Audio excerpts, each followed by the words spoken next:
মায়ের দোয়া এত দামি। এ নবীর উম্মতের দল, জুরাইজ নামে একজন আবেদ, এত বড় একজন আবেদ ছিল। ওই জুরাইজ একদিন মা ঈশা ডাক দিল, জুরাইজ দরজা খুলো, তোমার মা এসেছে, তোমার সাথে দেখা করবে রে জুরাইজ। তখন হযরত জুরাইজ নামাজে দাঁড়াইয়া ছিল। ওই নামাজটা ফরজ নামাজ না সুন্নত নামাজ না, ওইটা হলো নফল নামাজ। ওই জুরাইজ দিনের বেলায় রোজা রাখতো, রাতের বেলায় নামাজ পড়তো। ওই জুরাইজ রাদিয়াল্লাহু তাআলা আনহু, ওই জুরাইজ তখন নামাজে দাঁড়াইছিল। একবার বলেন সলাতি ওয়া উম্মি, সলাতি ওয়া উম্মি। একদিকে আমার নামাজ আর একদিকে মা, মায়ের ডাকে সাড়া দিব না, নামাজ পড়ব। হে নবীর উম্মতের দল, হযরত জুরাইজ নামাজটাকে বেইসা নিল, মায়ের ডাকে সাড়া দিল না। তখন হযরত জুরাইজের মা মনটা খারাপ কইরা, মনের ভিতর ব্যথা নিয়া চইলা গেল। ওই হযরত জুরাইজ আবার অন্যদিকে নামাজ পড়তে লাগলো। তখন এই দিনে আবার পরের দিন হযরত জুরাইজের মা ডাক দিয়া বলে, রে জুরাইজ দরজা খুলো, দরজা খুলো। তখন ওই দিনের মতন হযরত জুরাইজ দরজা না খুইলা নামাজের ভিতরে দাঁড়াই বলল, নামাজের ভিতরে দাঁড়ায় দাঁড়াইয়া মাওলার ইবাদত করত। তখন হযরত জুরাইজের মা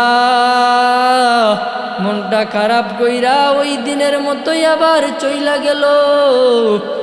এ নবীর উম্মতের দল, যখন আবার তৃতীয় দিন আসলো, হযরত জুরাইজের মা ডাক দিয়া বলল, জুরাইজ এ বাবা দরজা খোলো। তখন হযরত জুরাইজের মায়ের ডাকে না সাড়া দিয়া ওই জুরাইজ নামাজের ভিতরে দাঁড়ায় পড়ল, ডাক দিয়া বলল, সলাতি ওয়া উম্মি, সলাতি ওয়া উম্মি। একদিকে আমার নামাজ, আবার অন্যদিকে মা ডাকতেছে, কার ডাকে সাড়া দিব?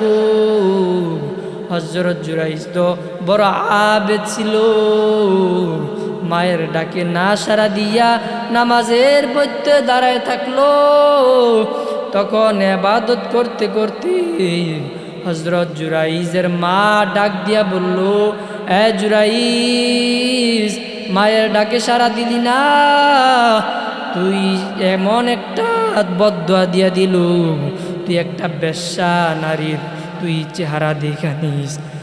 তখন জুরাইজের মায়ের দোয়া আল্লাহর কাছে কবুল। এ নবীর উম্মতের দল, তিনজনের দোয়ার মাঝখানে, তিন শ্রেণীর মানুষের দোয়ার মাঝখানে মাওলার দরবারে আর বান্দার মাঝখানে কোনো পর্দা থাকে না, ডাইরেক্ট কবুল হইয়া যায়। এক নাম্বার হলো মা বাবার দোয়া।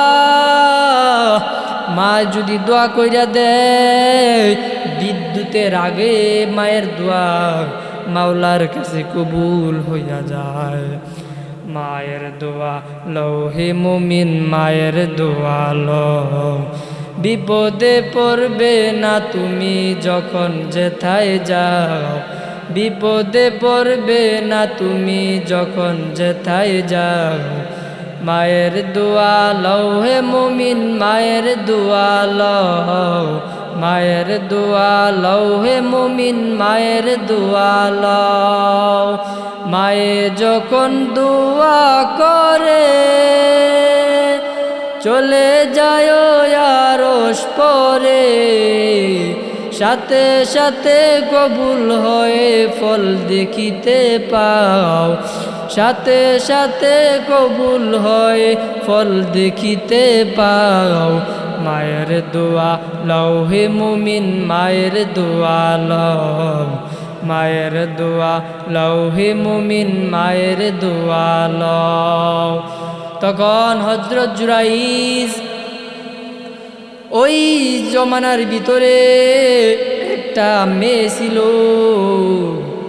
ওই বেশ্যা মেয়ে ছিল, ওই বেশ্যা নারী একটা রাখাল, একজন মানুষ রাখাল গরু চড়াইতো, ওই রাখালের সাথে ওই নারীর জিনা হয়ে গেল।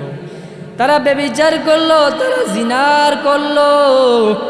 এ নবীর উম্মতের দল, ওই মেয়ে চিন্তা করলো আমি তো জিনা করে ফেলেছি, আমার পেটে বাচ্চা চলে এসেছে।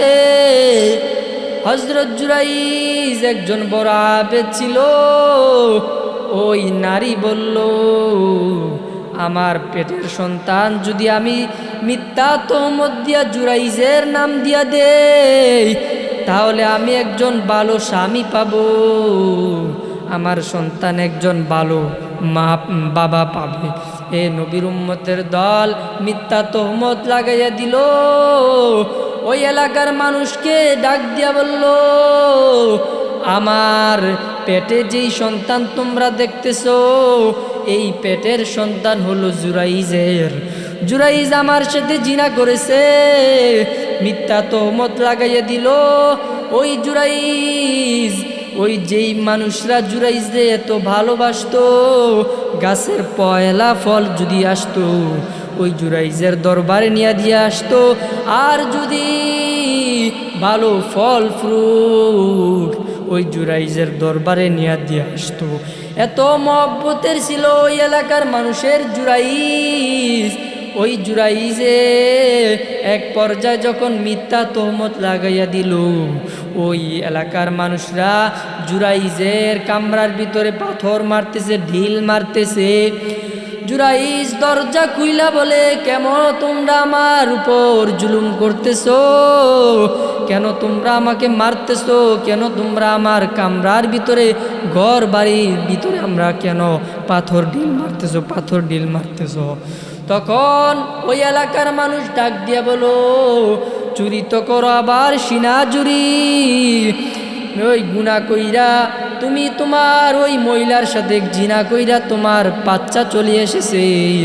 তুমি তো নামাজ পড়তা, তুমি তো বড় আবেদ ছিলা, তুমি তো গোপনে এমন কাজ করো আমরা জানি না। এই জুরাইজ তুমি এই এলাকার থেকে চইলা যাও। ওই জুরাইজ মাওলার কাছে ডাক দিয়া বলেন রে মালিক, মায়ের দোয়া তো লাইগা গেছে রে মালিক, আপনার ইবাদত করতে যাইয়া হে আল্লাহ আমি বিপদে পইরা যাব, তা হবে না। আল্লাহ তুমি তার একটা ফয়সালা করিয়া দাও। মাওলার কাছে কান্না করতেছে, আর হাত দুইরা মাওলার কাছে হাত তুলিয়া মাওলার কাছে বলতেছে রে মালিক এই মিথ্যা তহমত থেকে তুমি আমাকে বাঁচায়া দাও রে মালিক। এ আল্লাহ ওই বাচ্চাকে, ওই এলাকার মানুষকে তুমি মিথ্যা যে আমার নামে তহমত দিয়েছে এটা সত্যির ব্যবস্থা করিয়া দেন। তখন জুরাইজ ওই এলাকার লোকদেরকে ডাক দিয়া বলেন আপনারা আমাকে সময় দেন। ওই বাচ্চার দিকে হাত দিয়া বলেন মান আবু কায়া ওয়ালাদ, হে সন্তান তোমার পিতাকে। ওই তখন শিশু বাচ্চা কথা বইলা ফেলাইছে। তখন বলে আমার বাবা আপনি না, জুরাইজ আপনি না, আমার মা ওই রাখালের সাথে জিনা কইরা আমি হয়েছি, আমি আপনার সন্তান না রে জুরাইজ, আমার মা ওই রাখালের সাথে জিনা করেছে রে। তখন এলাকার মানুষ সবাই যাই না গেল, এ নবীর উম্মতের দল, মায়ের দোয়া এত দামি। এ নবীর উম্মতের দল, 1 নাম্বার মায়ের দোয়া, 2 নাম্বার হলো ওই 2 নাম্বার হলো ওস্তাদের দোয়া নিয়ে আগে যাও। 3 নাম্বার হলো মুসাফির বা মাজলুম। ওই নবীর উম্মতের দল এই 3 শ্রেণীর মানুষের বদদোয়া কখনো নিবা না। এই 3 শ্রেণীর বদদোয়ার মাঝখানে, মাওলার দরবারের মাঝখানে কোনো পর্দা থাকে না, সরাসরি কবুল হয়ে যায় রে যুবক। এ নবীর উম্মতের দল, আজকে ঢাকার ভিতরে তাকাইয়া দেখো, এ নবীর উম্মতের দল, অনেক বৃদ্ধাশ্রম আছে, যেই সন্তান তোমাকে পালন করতে যাইয়া মা কি ত্যাগ স্বীকার করেছে।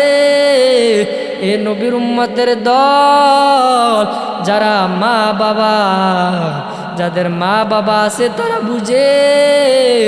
এ নবীর উম্মতের দল, তুমি ছোট কাল থাকা অবস্থায় মায়ের সাথে কত বেয়াদবি করেছ। এ নবীর উম্মতের দল, মায়ের দোয়া নিয়ে আগে যাও। এ নবীর উম্মতের দল, মা বাবার বদদোয়া কখনো নিবা না। এ নবীর উম্মতের দল, মায়ের দোয়া নিয়ে আগায় যাও। মায়ের দোয়ায়, মায়ের বদদোয়া সাইরা, মায়ের বদদোয়া নিয়ে কেউ সামনে আগাইতে পারে না। এ নবীর উম্মতের দল, মা তোমার জন্য শিশুকাল থাকা অবস্থায় এত কষ্ট করেছে। তুমি যদি মায়ের ডাইনে পেশাব করিয়া দিতা, তোমাকে মা ডানে বামের ভিতরে রাখতো। বামে যদি পেশাব কইরা দিতা, তোমাকে মায়ের বুকের উপরে রাখতো। মায়ে তোমাকে শিশুকাল থাকা অবস্থায় কত ত্যাগ স্বীকার করেছে যুবক। এ নবীর উম্মতের দল, মায়ের দোয়া নিয়ে সামনে আগায়া যাও। যাদের মা বাবা আছে, আজকে যাইয়া মাহফিল থেকে তালিম নিয়ে যাইবা। আর মায়ের সাথে বেদবি করবা না, মায়ের বদদোয়া নিবা না। মায়া যদি বাইচা থাকে, মায়ের পাও দইরা বলবারে, মা আপনি আমাকে মাফ কইরা দেন, আপনার সাথে কত বেয়াদবি করেছি রে মা। এ মা আপনি আমাকে মাফ কইরা দেন। বন্ধুদের পাল্লাই পইরা, বিবির পাল্লা পইরা আপনাকে কত কষ্ট দিয়েছি রে মা। এইভাবে যদি মায়ের পাও দইরা যদি ক্ষমা চাইতে পারো, তোমার জান্নাত দুনিয়ার ভিতরে হইয়া যাইবে। ওই জন্য তকি উসমানী রহমতুল্লাহ আলাই এর বাবা অসুস্থ হয়ে গেছে, হজের টিকিট কাইটা ফেলেছে। ওই তকি উসমানী রহমতুল্লাহ আলাই, তকি উসমানী যেই তকি উসমানী হজের ভিতরে না যাইয়া খাদেমরা বলল, এ হুজুর হজরত আপনি হজে যাইবেন না। তখন তকি উসমানী বলল, খাদেমদেরকে বলল, ওই খাদেম আমার হজ দো, আমার গড়েই আছে। মায়ের খেদমত, বাবার খেদমত যদি কেউ করে, আর মায়ের বাবার দিকে যদি কেউ নেক নজরে তাকায়, আল্লাহ পাক নবী করিম সাল্লাল্লাহু আলাইহি ওয়াসাল্লাম জানায় দেন, মায়ের আর বাবার চেহারার ভিতর কেউ যদি নেক নজরে তাকায়, সে তার জন্য একটা কবুল হজের সওয়াব তার আমল নামায় চলে আসবে।